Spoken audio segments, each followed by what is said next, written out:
Dr. V. Jamana ma'am to share few words about faculty development program. Ma'am. Thank you, Rudra.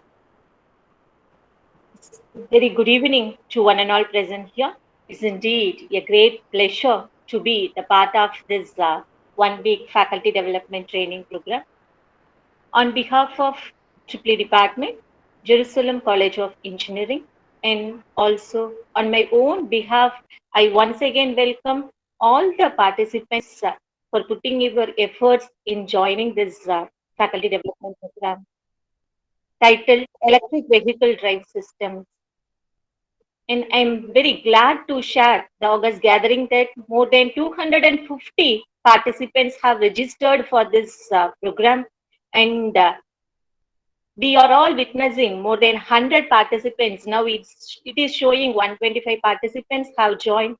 So I first congratulate the efforts taken by the Electrical and Electronics Engineering Department team headed by Dr. Vinod, Associate Professor and Head of IEEE, as well as the coordinator, Mr. Arul Prakash and Rudra, and all other faculty members of IEEE Department.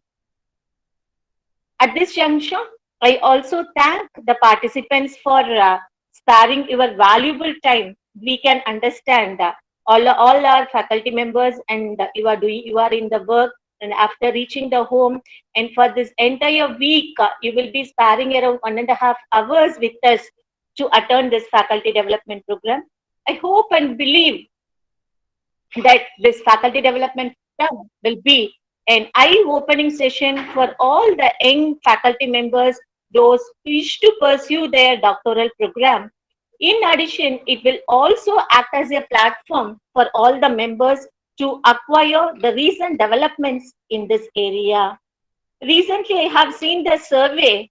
It says that in the last quarter of 2022, the rise in the electric vehicle is around 28%. And more than 40 lakhs of EVs are running on Indian roads itself. And again, the literature says the rise will grow around 50% within few years.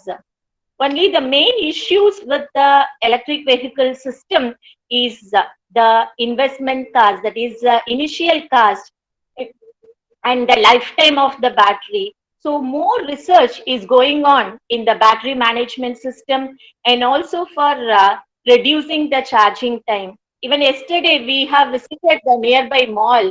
There I was wondering, they have introduced the EV charger there. So at most it is everyone. I hope and believe this FDP will give the required initial trigger to the young faculty members, and also these kind of issues will be discussed in this forum. Thanks for the opportunity. Best wishes for the program. Thank you. Thank you, ma'am. Now I request our HOD, Dr. S.VINOD sir, to address the gathering, and sir will brief about 1 week online faculty development program. Sir, please, sir. Yeah, good evening, ma'am. Good evening to all. I like to thank all the participants for attending this 5 days online FDP on electric vehicles and drive systems apart from our busy schedule. The resource persons are from industry and other various colleges. Now, I like just to give a brief introduction about who are all the resource persons for this 1 week online FDP. So, starting from today, Mr. Ganesh Nagarajan, Director Engineering EV Motors, will give an introduction to electric vehicle drive system, followed by tomorrow's session will be taken care by Dr. M. Balaji, Associate Professor, Department of Electrical and Electronics Engineering from SSM College of Engineering, and sir will deal with about fault diagnosis of electric motors. On the day 3 will be by Dr. Jayaprakash R, Associate Professor, School of Electrical Engineering, VIT Chennai campus, on switch reluctant motor based electric power train for electric vehicle application. So he will talk about specific to SRM motor. Followed by on the day 4 will be from Dr. M. Prabhakar. Sir is also a professor from the School of Electrical Engineering VIT Chennai campus, and sir will be dealing about power converter interface for EVs. On day 5, will be from Dr. S. Prabhu, an associate professor, School of Engineering, Department of Electrical and Electronics from Mohan Babu University, Tirupati. And sir will deal about internal permanent magnet design for electric vehicle. And on the last day, it will be from the Dr. S. Saravanan, Assistant Professor, Faculty of Engineering and Technology from SRM Institute of Science and Technology, Ramapuram, Chennai. And chair will discuss about the challenges in electric motor design for electric vehicles. And again, I like to thank all the participants on behalf of EEE department. And I like to thank the management for giving us this opportunity to conduct. Thank you, thank you, thank you, ma'am. Thank you, sir. Next, I extend my warm welcome to today's speaker, Mr. Ganesh Nagarajan, sir, Director, EV Motors. It's my privilege to introduce sir to the audience. Sir completed his Master of Engineering in Power Electronics and Drives.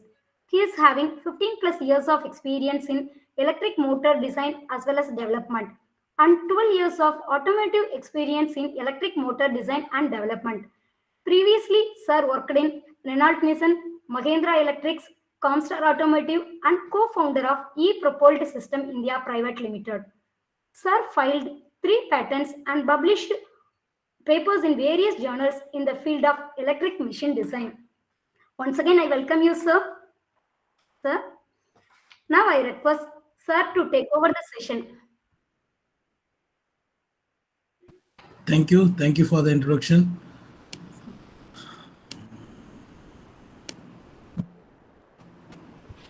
Hello. Hope my screen is visible to everyone. Yes, sir. Yes. So today, as we said, the first today's introduction day, we will see about the introduction to EV technology. So to start with, I want to just give an overview when the EV era started. So if you see the EV era started sometime in 1832 to 39 is the period where the first prototyped electric powered garage was made. Then the EV era is started. So the EV is started well before the IC engine was innovated. So EV era is there from 18th century, but there is a lot of boom and bust in the EV based on the IC development, IC engine development, and the oil industries development. So the EV started in 1832, 1834. The DC motor was installed in the Thomas Davenport of the US invents the DC motor and installed in his car and circulated as a electrified truck. Then 1888, the first four-wheeled electric car was manufactured. Then slowly the era started. 1900, there were close to around 28% of EV was in the market in 1900. In 1908, the petrol-powered four-wheeler Ford started with the model. That's where the boom and bust started. Because when the IC engine came to the market, the electric vehicle was going down because it need to make a charging, it need to develop a lot of other component where IC has all the thing and the resources are pretty much available. So the IC engine moved, taken care over there. But now the zone where we are, like the EV started again because the fossil fuels are going down. So we are having a lot of fuel issues. So again, we are moving towards the EV. So EV is booming now. India, as ma'am told, now we are close to about 40 lakh electric vehicles are running in the market. At the same time, we are expecting almost all the 2 and 3 wheelers in India will be converted as an electric vehicle by 2025 or max by 2030. That's a period we can able to see in India. Almost all the 2-wheelers and 3-wheelers will be converted into electric vehicle.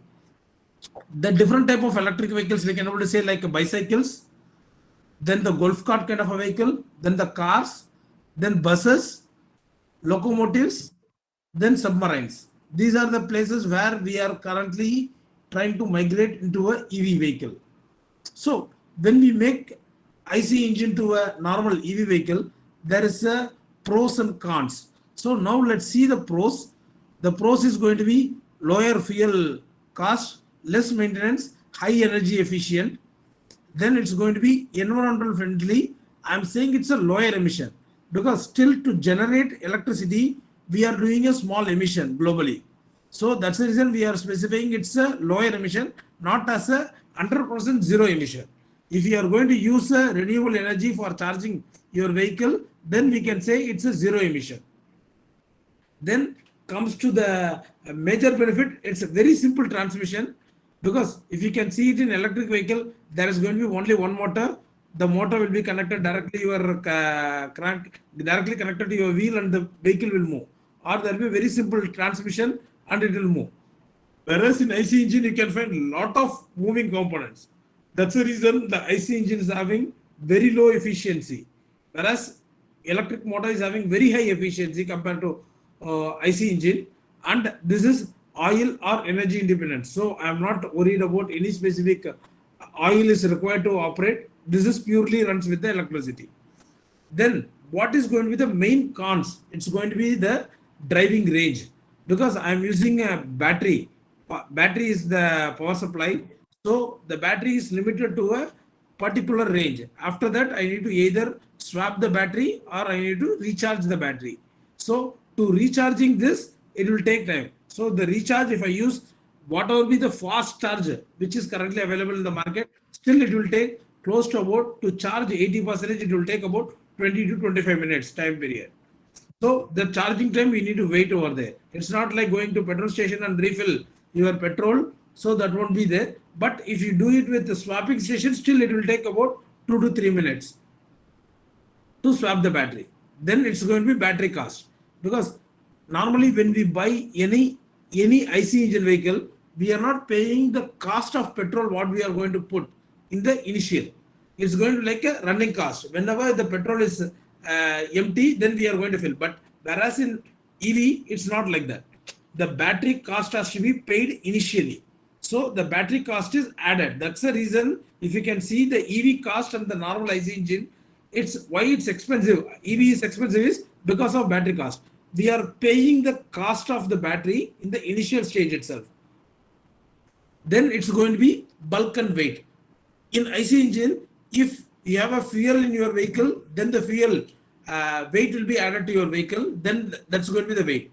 But whereas in EV, whether your vehicle is fully charged or your vehicle is not charged, zero charge, still the battery weight remains going to be the same, and the weight is going to be always be there with the vehicle. So that's going to be the another thing. So here we can see just a very simple how the conventional vehicle and the battery vehicle will operate. In conventional vehicle, as I said, it's going to be operate with the fuel. The fuel will go to the engine. The engine will take the fuel, then it do the combustion in the IC engine. Then it operates the transmission. Then the vehicle will move. Whereas in electric vehicle, it's going to be like a battery. From battery, it will consume the supply to the motor. Then the motor will pass it to the transmission and it will operate. Almost the operation is remain same. Here, your fuel is going to be your energy source. Here, battery is going to be your energy source. Whereas the engine is going to be your operator powertrain. Whereas the motor is going to be your operator powertrain over here. Whereas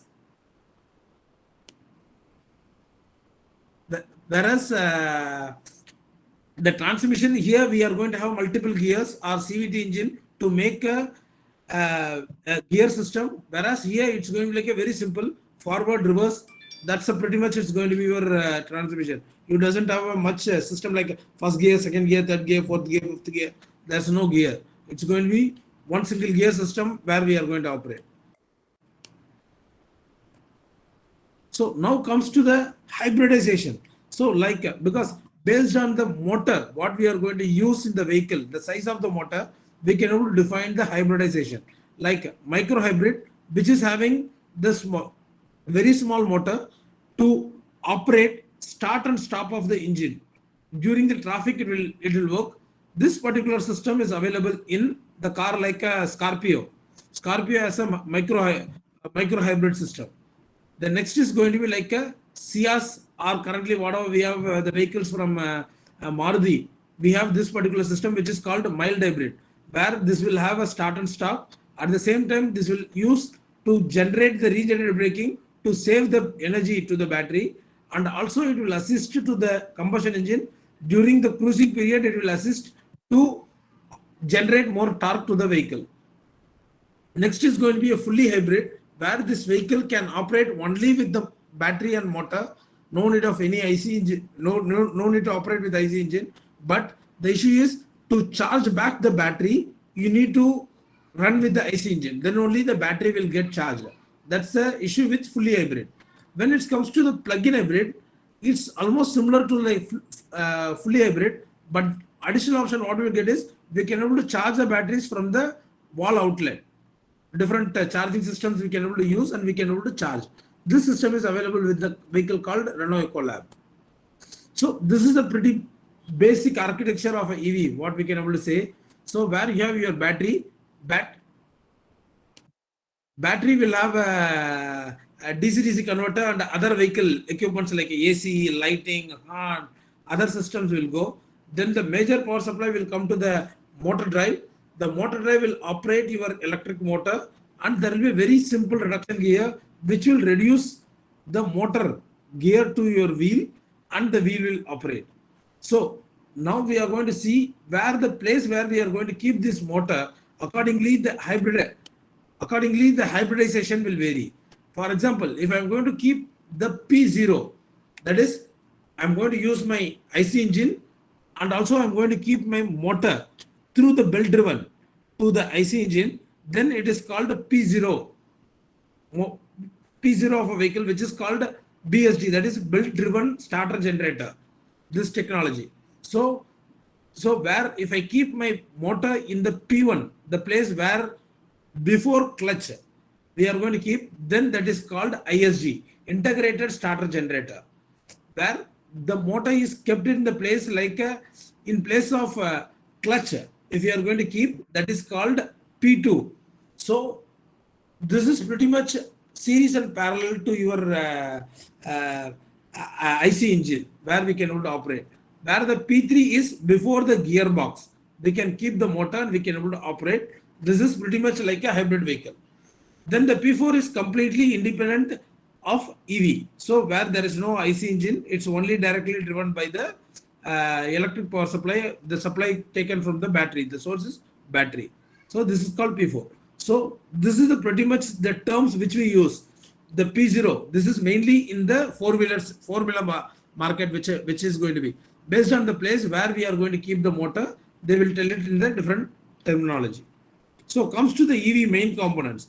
The main components of any EV in four-wheeler, it's going to be like mainly the motor. Second, it's going to be a reducer. Third is going to be the battery. Fourth is going to be the onboard charger. Fifth is going to be your electric power control unit, where you will have your complete DC-DC converter and motor control unit, vehicle control unit, everything will comprise over there. So now comes to see what is motor. Motor is a cycle with the power generated from the electricity, simultaneously moves the wheel. Because of this particular motion, the vehicle will get moved. Reducer is nothing but reduce the speed and increase the torque. So what will happen is the motor will run with the speed of approximately, a motor is going to run in the speed of 8000 RPM. And I'm going to use the reducer with 10:1 ratio reducer. What will happen is it will reduce the speed. It will reduce from 8000 to 800. So the wheel RPM is going to be somewhere around 800. And the torque, if suppose it's going to generate 45 Newton meter torque, the torque will multiply by 10, which is going to be 450 Newton meter. So it will give, multiply the torque and reduce the speed. That's going to be the main application of this reducer. Then the battery is the one which is going to be stores the electric energy. Then it's going to be the onboard charger. Onboard charger is nothing but which converts your alternative current into DC current, because when you charge your vehicle through your onboard charging by different charging unit, either it's going to be 15 amps or it's going to be 45 amps, it's going to be 250 amps, whatever it is, through this onboard charger only we are going to charge. So this is going to be converting your AC power supply into DC, and the DC will be stored back to your battery. Then comes to your electric power control unit, which is going to be which comprises the inverter, which converts the DC into AC, that supplies to the motor, because all the motors whichever we are using in electric vehicle is a AC motor. So we need 3-phase or based on the number of phase, whether it's 3-phase, 4-phase, 5-phase, 6-phase, 8-phase. What are the phases we are going to define? Accordingly, it's going to be the AC supply. So this will convert the inverter will convert the DC battery power supply into the AC power supply and pass it to the motor. And there will be a small unit which will be your DC-DC converter for low voltage for other systems like your wiper motor, then your windshield motor, then your what I can say, sunroof, then your AC. All these things we need a small DC voltage. So low voltage system is required. So for that we will be having a DC-DC converter. So the high power DC converter will be directly given. For normally in IC engine we have a separate battery in front, which will use that particular battery will be used to start ignition. While ignition we will use, then your battery, lightning system, everything will use that particular battery. Here we already have a bigger battery. We are using a very small DC-DC converter so that we can use that same. Then comes to the vehicle control unit. Vehicle control unit will take care of a complete vehicle during while driving the mechanism, whether it's going to be the cruise mode, whether it's going to be a rising, whether you want to increase the speed or decrease the speed or apply the brake or to stop the vehicle. All the system will comprise the vehicle control unit. This is called electric power control unit. Then, so here I am going to give a brief about how the IC and the EV engine system are going to be and what type of the energy sources it's going to take. For example, if I am going to use a very pure IC engine vehicle, then I doesn't need any specific battery or I don't need any motor. So there is no motor over here. In the first line, there is no motor. The second is micro hybrid, where I have a very small battery pack and a very small motor. And engine is going to be the major over there. Similar to mild hybrid, I have a slightly bigger battery and slightly bigger motor, which will operate because it's going to generate slightly the power boost to my IC engine or diesel engine. When it comes to fully hybrid, it's almost like equal. If I'm going to use a 100cc engine for my car, a similar 100cc capable motor is used. The similar capacity of battery and the petrol will be used over here. When the EV is increasing, the gas oil or diesel capacity will go down because it doesn't need bigger size, it will go down. If you see over here, the interesting one is REEV, which is called range extended electric vehicle. In range extended electric vehicle, you have a bigger capacity of battery, very small capacity of gas oil or diesel, and a very small engine. So this will operate as an independent motor, but to generate the power, what it can able to do is the small engine like 100cc engine or 50cc engine will generate the power in constant speed. The power will be generated. The power can be stored back in the battery. That particular battery power supply can be taken to the vehicle and it will operate. So this is the new concept. This particular concept is available in the vehicle called Nissan Note. This is the vehicle which is available. When it comes to a battery electric vehicle, there is no IC engine over here. There is no gas oil or diesel. It's going to operate purely with battery and motor. When it comes to the FCEV, which is called fuel cell electric vehicle. When fuel cell electric vehicle, there will be a space for hydrogen tank and there will be a place of battery, because this hydrogen will react and it will generate the power that will be stored in your battery. Through that battery the power will be taken from the battery to operate the vehicle. So this is called a fuel cell electric vehicle.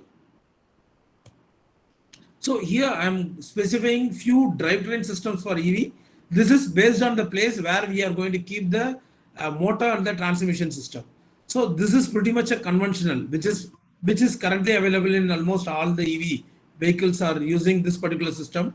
But there are few OEMs like Tesla Model S was using this cascaded type drivetrain, where they keep the vehicle in the rear wheel, the motor and controllers will be kept in the rear wheel, the steering will be in the front and it will operate. This is called in-wheel direct, in-wheel type direct drive, where the motor will be kept inside the wheel, and we can able to use where we are using very high power density motor like axial flux motor or permanent magnet machines with outer permanent magnet machines are used to operate this in-wheel type of machine. This is pretty much like not 100% available in the market. This is purely in the R&D stage. Whereas here the transmissionless, there is no transmission. The motor will directly connected to the differential gear and which will operate. And this is an in-wheel reduction gear. There will be a small motor and also a small reduction gear connected to the wheel. This is like a last one is like a four-wheel drive.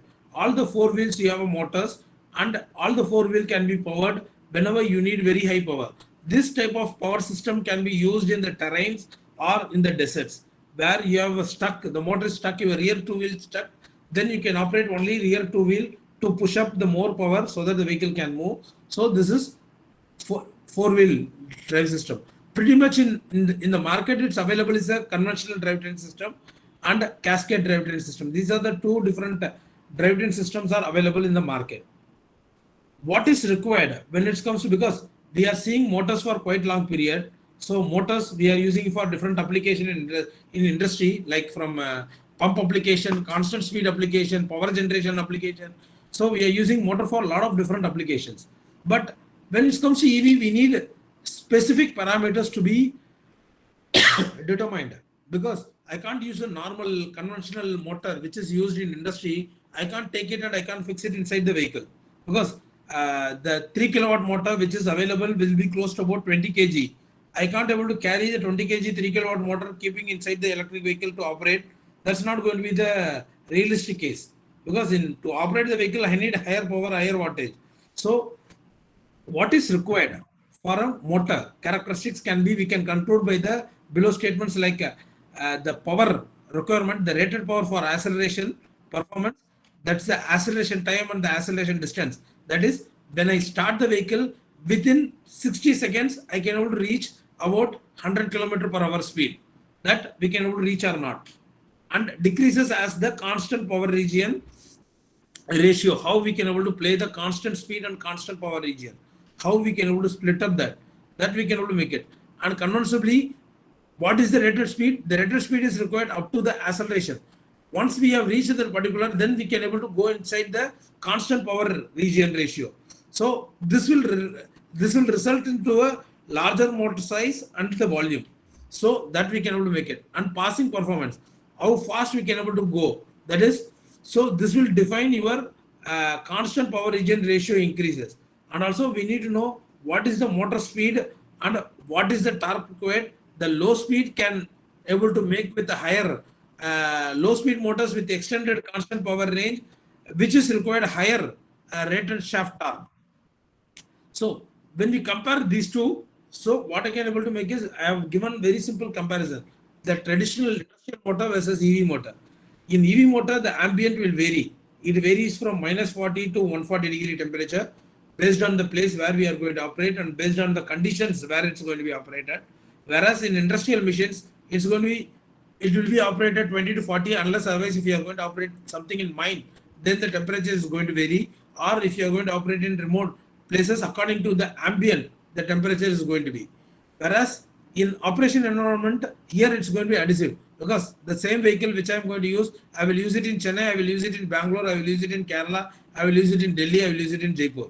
So my environment is completely varied. Whereas the motor, once I installed my motor, it's going to be operated in a particular condition. I'm not going to change anything over there. Whereas the coolant temperature in EV motor will vary from 75 degree to 150 degree. Whereas in traditional industrial motor, it's going to be 40 degree. The winding temperature, what I'm going to use over here is going to be 160 to 200 degree. Whereas in traditional motor, it's going to be 75 to 130.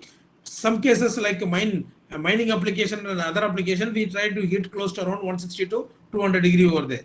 Whereas in the speed range, in EV motor, it's going to vary from 0 to 15,000, or some cases we are going more than 25,000 RPMs. Whereas in traditional industrial motor, it's going to be like the speed which is fixed, whether it's going to be 3,500, 4,500 or 6,500. The speed won't vary much. Again, comes to the noise level. the motor noise should be very, very low in the vehicle, because when you operate, if you get noise, you will get irritated. You won't be enjoying your driving. Whereas in traditional motor, the noise will be low. We won't expect to be very, very low noise, because normal our home pump motor and other motors will give pretty much noise, but we accept the noise because it's going to be based on the operation, based on the condition, based on the place it's going to be. Then the speed demand in the EV motor, it's frequently changes, because suddenly I will rise to get the speed, suddenly I will brake based on my traffic condition and other condition. Whereas the speed condition in industrial motor, it's pretty much fixed based on their operating condition. And installing space in car, it is very limited, because we fix the car, whether it's going to be sedan or whether it's going to be hatchback, it's SUV. Based on the size, we have a space is limited. Accordingly, the power is going to be increased. Whereas in industrial motor, it doesn't like we doesn't have any big constraint like a space. We can have a sufficient place. If I could not able to make it over here, I can make some alternative place where I can able to keep in industrial machine. It's not going to be over there in the EV. The system voltage, it's pretty much dependent or variable, because it's purely based on the battery. If any cells are going to be damaged or something, then according to that, it has to take and it has to operate the vehicle. You should not stop the vehicle. Whereas here it's going to be static or grid. Static, from the static grid it's going to be. The efficiency of EV motor, we expect very, very efficient, and also we expect that it has to operate with very high efficient of EV motor. When it comes to traditional, it's based on the application. Whether it's going to be a pump application, we are pretty much okay to operate with 80 to 85%. It's based on the places where we are going to operate. Accordingly, we can able to fix up the efficiency of traditional industrial motors. This is so. Now we come to the classification characterization of traction motor. So we are categorizing the motor into three. One is the DC motor, then switch reluctance motor, then the AC motor. DC motor is the one for the motor which is used initially for EV, because the battery we have a DC power supply, so I can use a DC motor directly. I can able to operate. But the issue comes with the DC motor is a commutator reliable and the maintenance of brush and the spark, because whenever meeting with the brush with the commutator, you will have a spark. So this is going to be a bigger issue. So they have completely avoided the DC motor. So none of the electric OEM, electric vehicle manufacturers, are not using DC motors. They are completely changed to the AC or switch reluctance machine. So switch reluctance machine, you have two different switch reluctance machine, which is called unilateral excited switch reluctance motor, which is having a disadvantage of torque fluctuation and vibration noise. That's a bigger issue with the switch reluctance motor. The next is going to be in switch reluctance motor. We found like a permanent magnet aided switch reluctance machine, which is called flux switching machine. Again, here also there is a small issue in torque fluxing and fluctuation and vibration noise, and also the demagnetization, because we are keeping magnet in the stator. So if the more temperature it's going to get heated, then you will be losing your magnet performance. So the magnet will go into a demagnetization. So that's going to be the major factor.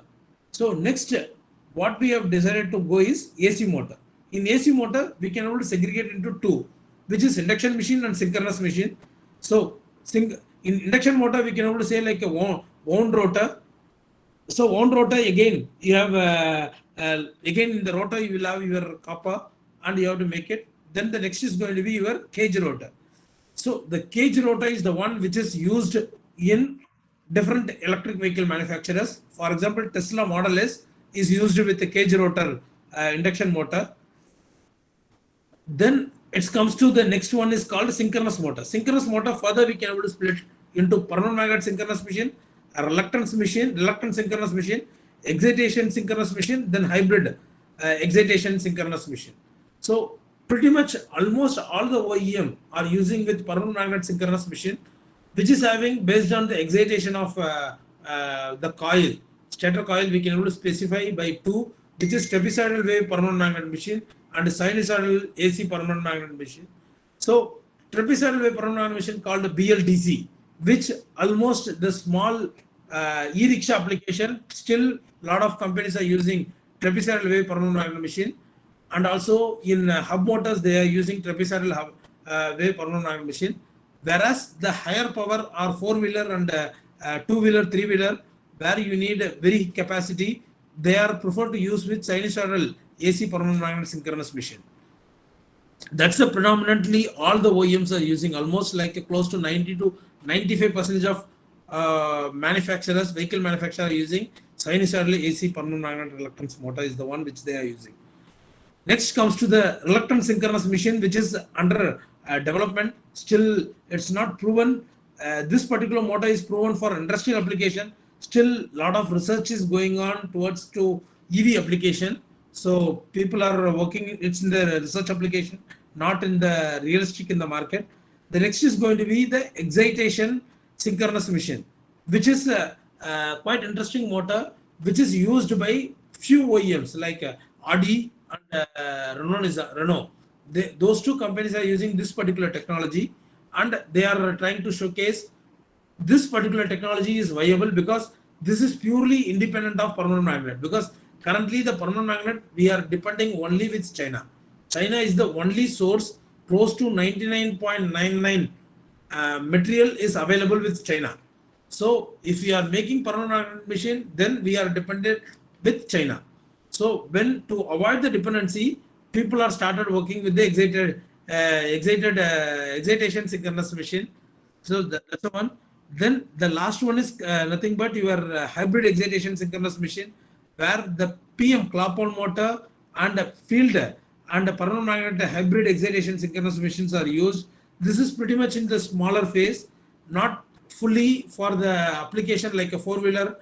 The people are using it for three-wheelers. Value is using permanent magnet clap-on motors. Sono Comstar is using permanent magnet clap-on motors to give it in the application where we can able to use like a mild hybrid or micro hybrid.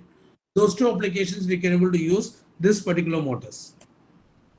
Here I'm giving I'm not going inside each and every motor in detail because we will be having the each and every motor, how we can able to use it for EV in the coming sessions by different professors. Because Jayaprakash is going to give about the switch electrons machine, then Prabhu is going to give about interior permanent magnet machine. So we will you can discuss more over there with them. Here I am giving a very simple design process how we will define the motor design for electric motor. It's going to be we need to understand what is the rated power and speed, cooling system and overall dimension. Once we got this information, we can structure what type of motor it is, what type of what is the number of slot, what is the number of pole, what kind of a magnet material we are going to use. Then accordingly we can able to identify what is the flux linkage, what is going to be the working point of permanent magnet.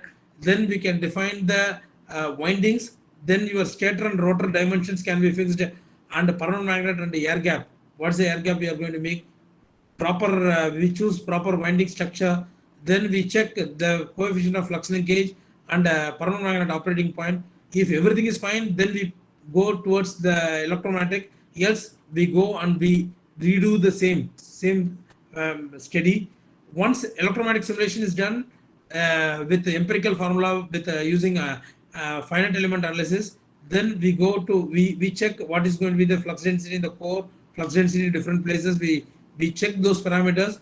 If it is yes, then we go further to get the back EMF constant, what is the rated voltage, what is the current, what is the losses, what is the efficiency in each and every parameter.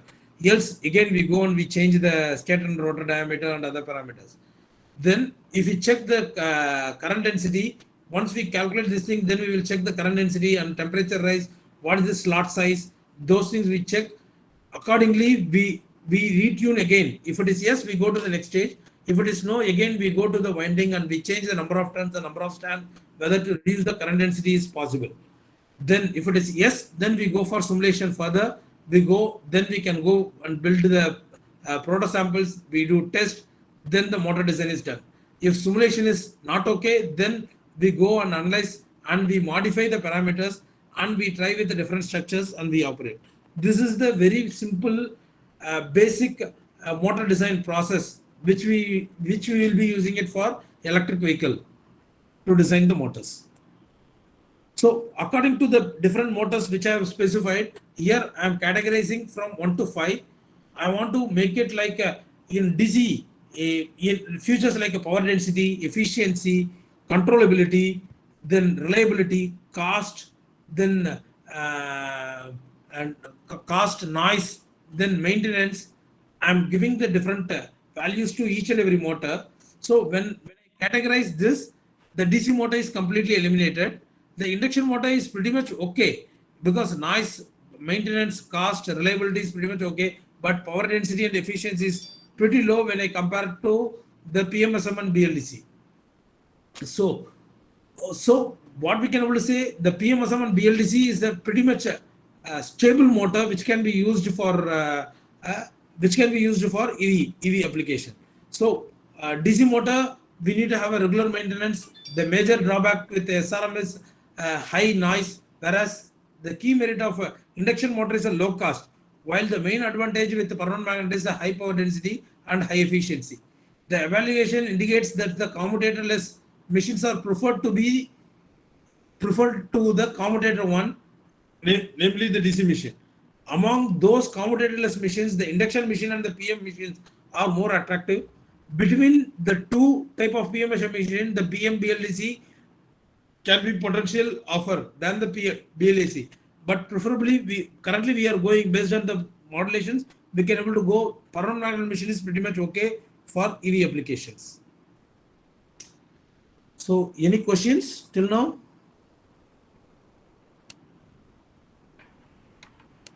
Sir, at last level, sir, we already muted, sir. All the participants, sir, mics are muted, sir. Okay. Okay. Just a moment. Okay.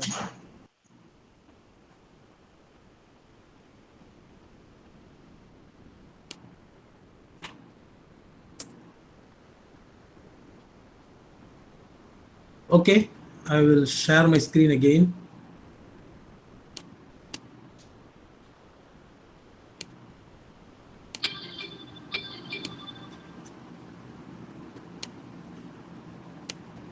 So now we will see some small parameter about motor controller. Till now we have seen motor controller, because motor controller is a very key component in EV, because motor controller will control the motor. At the same time, it will take all the inputs from the driver, because the brake, whether we need to apply the brake, that has to be monitored by the motor controller only. Throttle, whether we are going to do the forward or reverse, that has to be. And your battery is also directly connected to your motor controller, because motor controller will have an inverter which will convert your DC into AC. So the complete motor controller is going to take care of your operation. So motor controller operates the logic like trapezoidal or modified trapezoidal with the 6-step or sinusoidal. So here I am giving the diagram shows the different control operations. So the blue one is trapezoidal, the red one is 6-step, and the green one is sinusoidal. So trapezoidal, although it's easy to implement, produce significant torque ripple at each commutation step, thereby hampering the efficiency. The output torque of motor is maximized when the stator and rotor magnetic fields are at 90 degree. Whereas in sinusoidal, each and every phase difference is 120 degree. So there will be a very smooth vector, very smoothly rotor current with constant magnitude that is orthogonal to the rotor. So this eliminates the torque ripple, and this will give a very smooth motion and precise motor control. So with sinusoidal, the efficiency is pretty high compared to the trapezoidal and 6-step. So the pretty much low speed vehicles we can able to use the sinusoidal or trapezoidals, we can able to use it. And high speed vehicles we prefer to go with sinusoidal. And currently for applications like low speed vehicles, field oriented control can be deployed to align the stator current orthogonal to the rotor flux. Over the past few years, we are able to use this particular technology FOC so that we can able to make this particular technology very much commercially viable for high speed two-wheeler and three-wheelers. So this is a field oriented control, FOC. So advantage of FOC, improved torque response. The torque control at lower frequency and low speed is pretty good, and dynamic speed accuracy, reduction in the size of motor, cost and power we can able to make it. And whereas by using this FOC, I can able to operate my motor in all the four quadrants. Then the short-term overload capacity is possible using FOC, field-oriented control. So then comes to because when the field-oriented control, the current control strategies, we have a different current control strategies, which can be like IDE 0 or MTP. We can MTPA or MTPV or FWC. Then we can able to make it like cos phi equal to 1. So these are the different control strategies we can able to use it. To use this control strategies, we need to use proper control algorithm, whether it can be a PID algorithm or adaptive control or H infinity control or ADRC or MPC or NNC or FLC or SNC. So which is the control algorithm we are going to use? Accordingly, we can able to use the control strategies efficiently. Then when we compare the power density of motor controller, it's like a power density of Toyota Prius is 25 kilowatt per liter. Then Bosch Gen 3 is 25. Then Conti Gen 3 is 23. The power to weight ratio is 23.2. Then for Bosch it is 22.8. Conti it is 21.0. The peak power what we can able to get from the different motor is, in Prius we can able to generate close to about 105 kilowatt, whereas Bosch is 125, Conti is 135. The DC power supply is varied from 200 volts to 600 volt system. In Bosch it is 300 to 450, whereas here in Conti it's going to be like a 300 to 450. The current, device current what we can able to make is close to 350 ARMS, whereas in Bosch it's 400, whereas in Conti it's 450. The device package is custom package. So here I am showing a different power control system where you have your standard covers, which is used to maintain your IP with environmental, then your control board, then your control pins, then your DC capacitors, then the pressure system like a solder, then solder free power interconnection for high reliability, then your MOSFETs, then your gate driver and gate driver which is matched to your MOSFET, then your power connections, which are because here you can only see 5 power connections which is with M8 thread. 2 is for your the bigger 2 are for DC power supply, and the another 3 is for AC power supply, and the base plate which is used here to sink the heat from the MOSFET. So this is a typical architecture. And also here I have shown a system like a silicon carbide motor controllers used in different OEM. Denso is using this is Denso controller. This is Tesla silicon controller. This is BYD is another manufacturer in China. Then Hitachi, then JGE, then Toyota.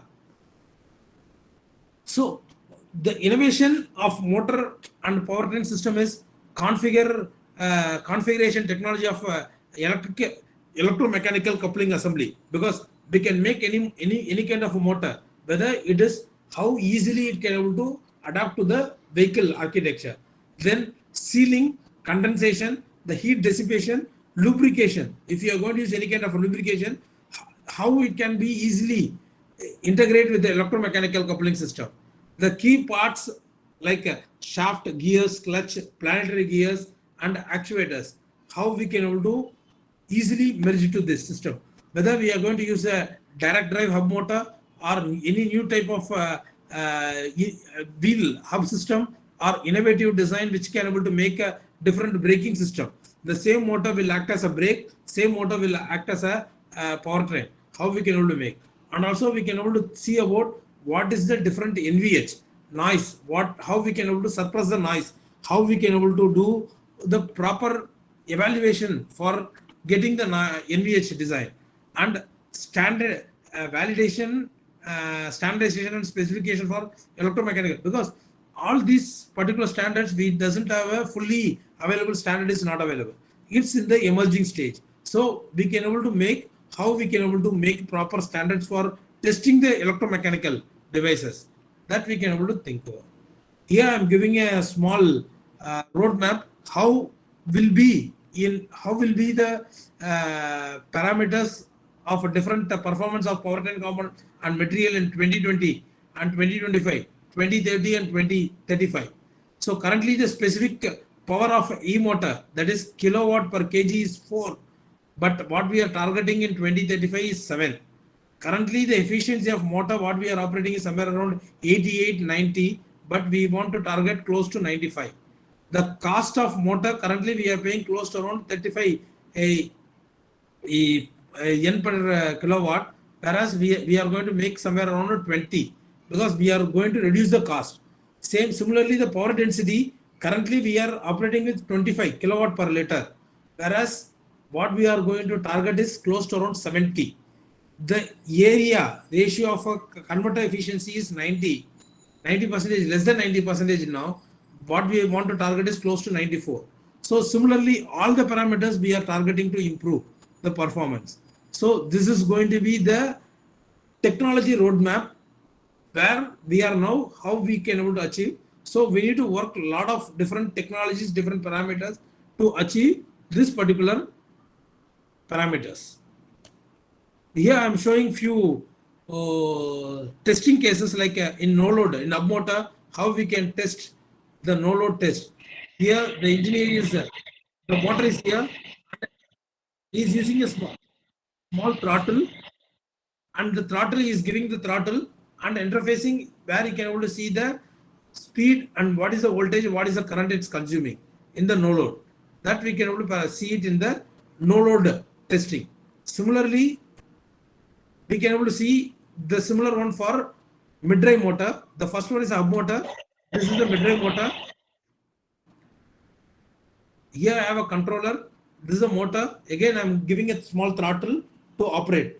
Throttle will be here with the user. Is giving throttling according to the throttle. The vehicle is, the motor is rotating. We are giving throttling from here to see free run of motor. Next is going to be the test which we are doing it in our dyno, whether to see the motor performance is, how the motor performance is.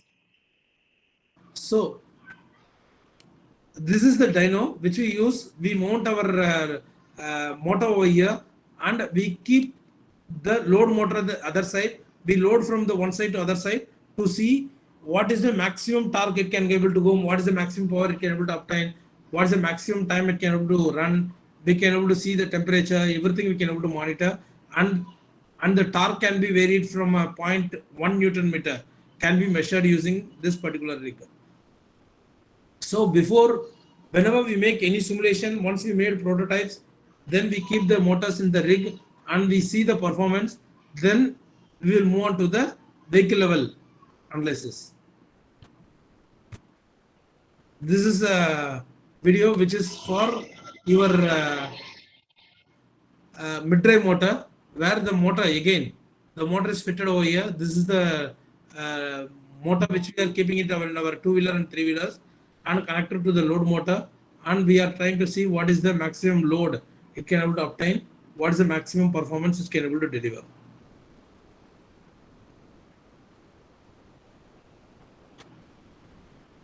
So with this, I am coming to end of this presentation.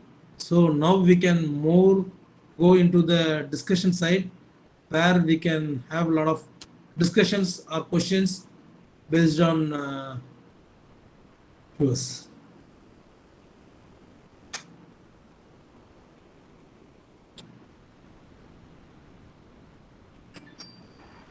Participants, any queries kindly ask now.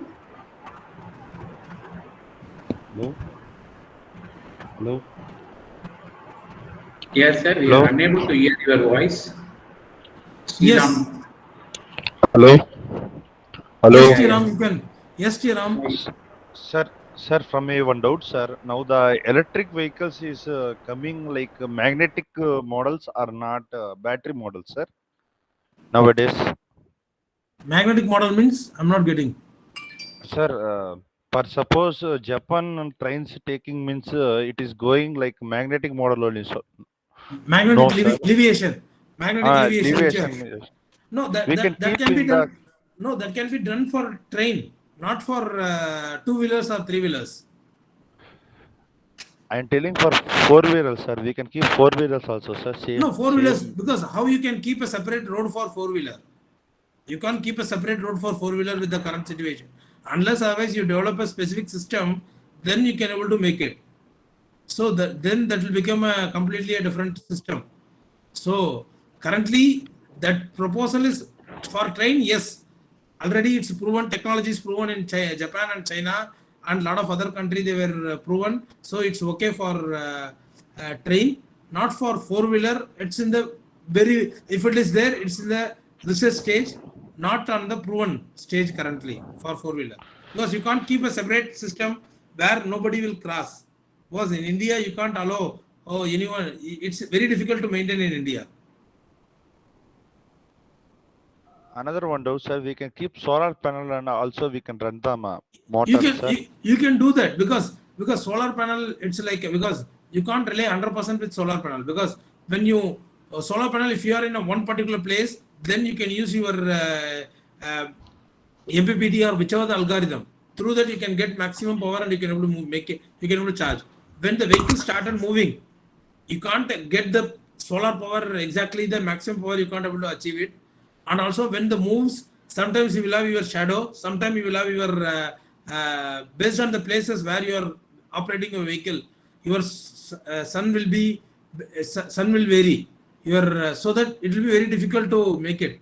But when it's going to be like a charging your vehicle with solar by keeping a solar panel in your places, yes, it's pretty much possible. Sir, in our India, it is charging points is very less, no, sir. We can No, keep no, charging points in. it's because EV is new to India. Because in other countries, EV is there from quite long period. Now only we are moving towards the EV, and EV four-wheelers are very, very less.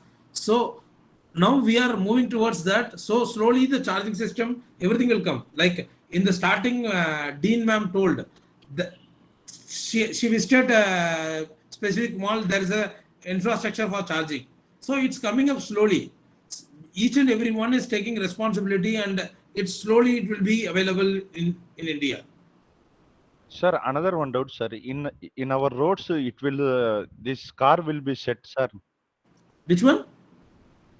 In in our Indian roads, this electric vehicles, it will set or it will not set, sir. No, it will set, because you can find a lot of EV vehicles are running in the road. Tata launched the vehicle, then Citroen launched the vehicle, then Mahindra launched the vehicle. The vehicles are going ongoing, so there's no issue on the vehicle. Vehicles are suitable. It's purely based on how you are going to drive the vehicle, the place where you are going to operate the vehicle. The user has to know which condition he is operating the vehicle. Yes, sir. Another one news has been came, sir. Ola bikes has been failed. No, It it has is been came. no. It is like one company product is failing means because of their manufacturing, their design, their parameters. Because Ola is in. I'm asking you a very simple question. In Honda Activa, how many suspensions are there in the front wheel? I think two, sir. Two. In Ola, how many suspensions are there? Four, sir. In Ola front wheel, it is only one suspension. Yes, sir. Yes, sir.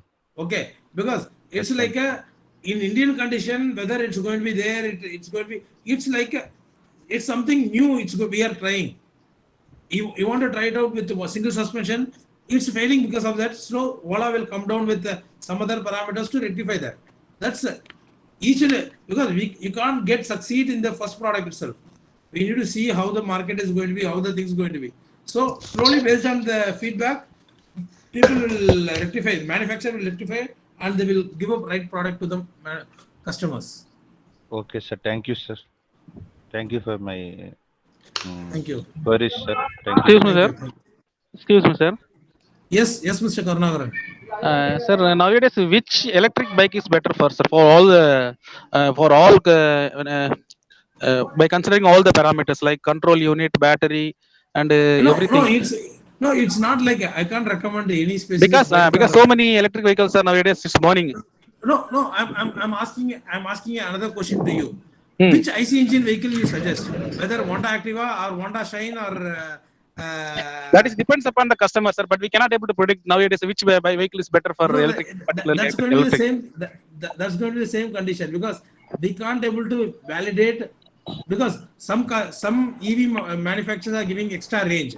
Some people are giving extra power. Some people are giving because we are in the starting phase. We can't judge any particular manufacturer by you go and buy Ola, you go and buy Ether, you go and buy Ampere. Because all these companies are coming, they are trying with the different customers, and based on their customer feedback, they are modifying their complete vehicle system, and it will mature. Because in olden days, everyone was using TVS 50. Yes, sir. The people mindset moved from TVS 50 to TVS XL Super took long time. Yes. Once the people moved to TVS XL Super, they never thought about TVS 50. Okay. So similarly, we are in that particular phase. So this will take some time to mature. So once it's matured, then we will define, this is better, this is good, this is bad, this is okay. That's based on the user feedback and place of the user. Because here we say we are fine with Hero Honda. In North, they will say, I'm preferred with Honda Shine. So it's based on the user condition and user how many people are using the vehicle. That's going to be. Okay, sir. Okay. Thank you so much, sir. Thank you. Thank you. Sir. Yes, Shinai. Yes, sir. Actually, the thing is, when we are using the motor, sir, you have tested the motors, BLDC as well as PMSM.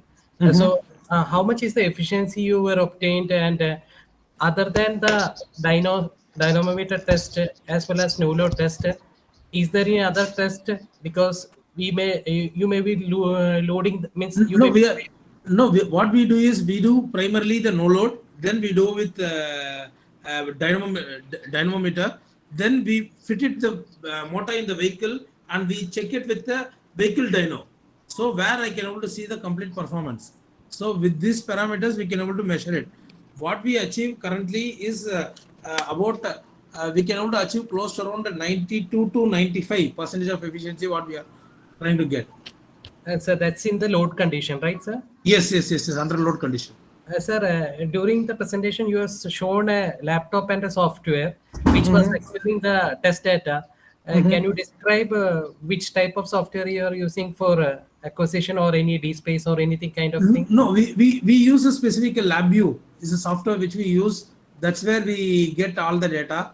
So LabVIEW is a tool, and controller we are using a different controller manufacturer has given the controller GUI to us. Through that we take the parameters. So basically we acquire the data from the sensors and through LabVIEW we are displaying it, right, sir? Yes. So one more doubt. We are going through PLDC, BMSM. So what's the next future research work in this area, sir? Means current research works going on in this area. No. Repeat your question again, please. Sir, we are in the process of saturating with BLDC and PMSM. Yes. So, what is the next research area in this field? Currently, the synchronous reluctance machine is the area where people are started working in the research phase. Then the flux switching machine is the one which people are started working. Then Clapple, the axial flux. Okay. These are the three which we are using, which is currently in the research phase. Okay, sir. So one more doubt. Suppose during the drive, you may have faced issues like, suppose during the drive, one of the wire opens up or one of the wire gets shorted. The motor, the person will not be able to move.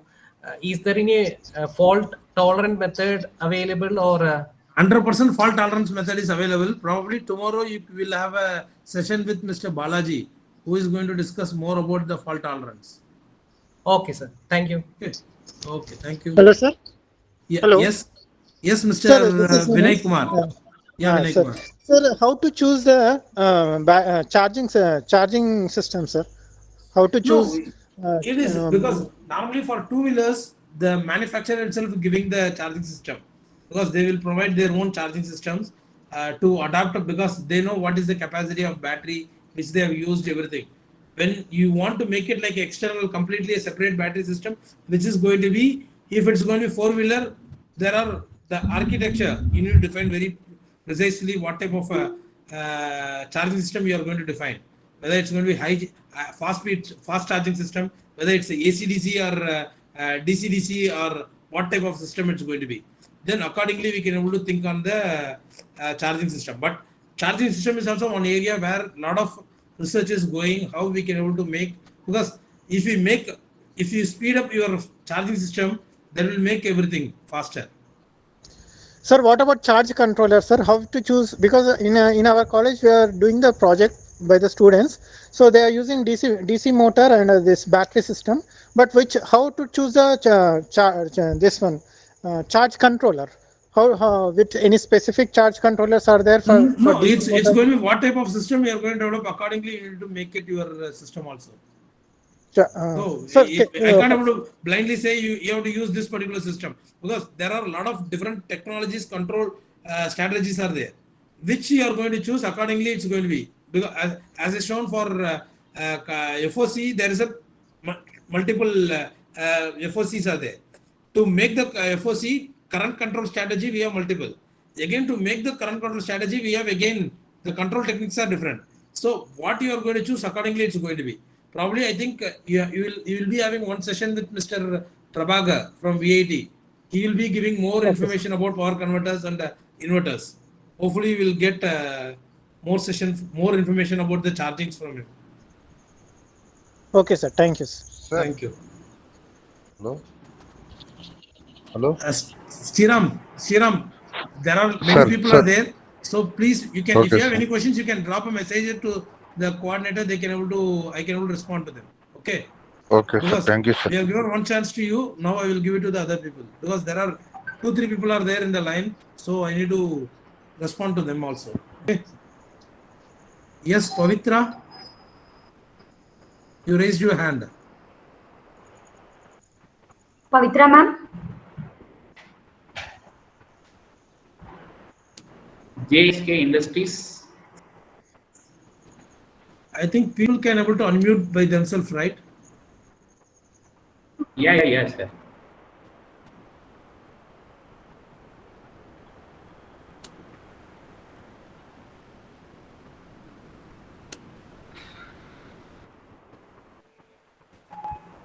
Ma'am, you can even post the feedback link also, ma'am.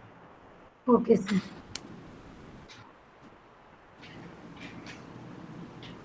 Sir, Kamachi ma'am, Yes. questions in chat box, sir. Based on the battery capacity, charging time, normally two-wheeler capacity, she asked in the chat box, sir. Just a moment, I can see the questions. Just a moment.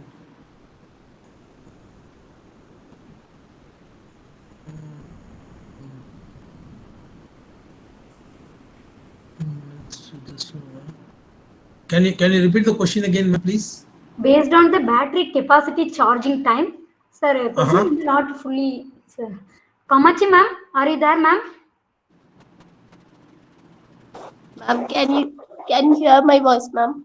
Yes, you can. I can hear you well, ma'am. Please. Ma'am, sir. Yeah, ma'am. Sir, for a two-wheeler, mean how much of your capacity based on the No, ma'am. It's like because the battery capacity and battery technology in a place, how much I can able to fill it. I can't able to fit it like, for example, in normal IC engine vehicle, 10 liter is a capacity. So you can find the 10 liter capacity in Honda Activa. When you come to the Hero Honda Access, the capacity is 12 liter. When you come to other vehicle, the capacity is 15 liter. So it's like how the OEM is going to make a design, what kind of a technology they are going to use to cool the battery. Accordingly, they can increase their battery capacity. If the battery capacity is increased, means you will get extra range. So it starts from starts from somewhere about 3 kilowatt hour.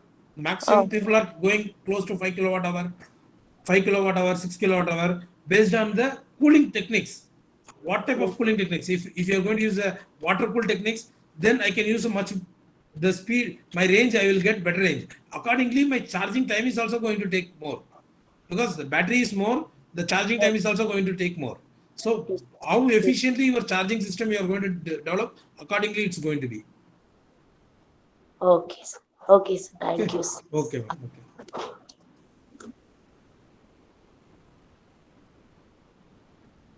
Arul Prakash, which motor is best? Direct drive BLDC motor or mid drive BLDC motor? No, it's like we can't define that directly. It's based on the application. If you are going to use a scooter which is going to be a hub drive, then it's a hub motor is better over there. If it's going to be like a mid drive motor, it's based on the application and based on the architecture, vehicle architecture we can able to define. So but preferably now the mid drive is better, because in mid drive you can able to get much better efficiency than the hub motor. So mid drive motors will have a better efficiency, better control. So prefer to go. I prefer to go with mid drive motor.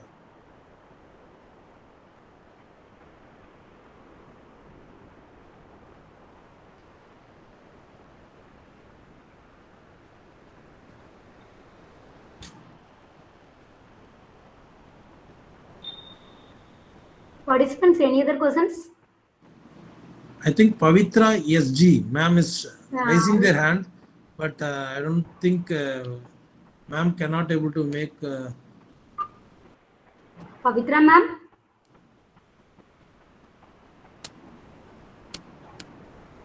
If it is possible to unmute by yourself, then you can. I think left.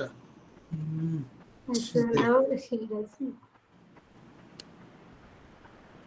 Pavitra ma'am, otherwise you put a question in chat box, ma'am.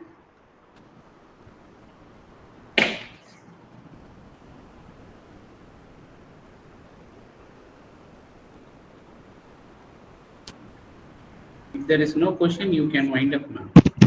Yes, sir. Sir, one small request, sir. Organizing committee, please. Yes. Is it possible to share the PPT at the end of the session, sir, in WhatsApp? PPT is slightly a confidential Okay, one. sir. Okay. Okay. Okay. So, Okay. Okay, sir. No problem. Thank you. share Thank you. this, but you have recorded session which will be shared by the organizer. Recorded session will be uploaded in YouTube, sir. Okay, sir. Not Okay. on the each day. Okay. Before the end of this FDP, we will upload it in YouTube. Okay, sir. Kindly share the YouTube channel name, sir, please. Yeah. Thank you, sir. Thank you. We Thank will you. share it, sir. Thank you, sir. Thank you. Thank you so much. Sir, shall I conclude, sir? No, sir. Yeah, ma'am. Yes. Sir, thank you for sharing your valuable time and in-depth knowledge about electric vehicle with us, sir. Really, today's session is very interesting and lively one, sir. You clearly explained well about the electric power control units, different types of electric vehicles, as well as the characteristics of traction motors, electric motor design process, the comparison of existing motors adapted for the EVs as well as the hybrid electric vehicles, motor controllers, as well as the advantages and disadvantages of various control algorithms. Really, thanks a lot for your detailed presentation, sir. Once again, I thanks a lot, sir. Thank you, ma'am. Thank you. Excellent Thank you, session, Arun. sir. Thanks for joining with us and gracing the occasion, sir. Thank you. Sir, on the behalf of department and on my own behalf, I like to thank you, sir, for sparing your valuable time with us. The session was very useful and it was very mind-blowing, sir. Thank you, sir. Thank you, Arul Prakash, for giving the opportunity to make it over here. Thank you, everyone. Thank you. Then we shall wind it for today and let us meet tomorrow. All participants kindly join by 5:45 tomorrow. Okay, sir. Thank you, sir. Thank you, sir. Thank you, sir.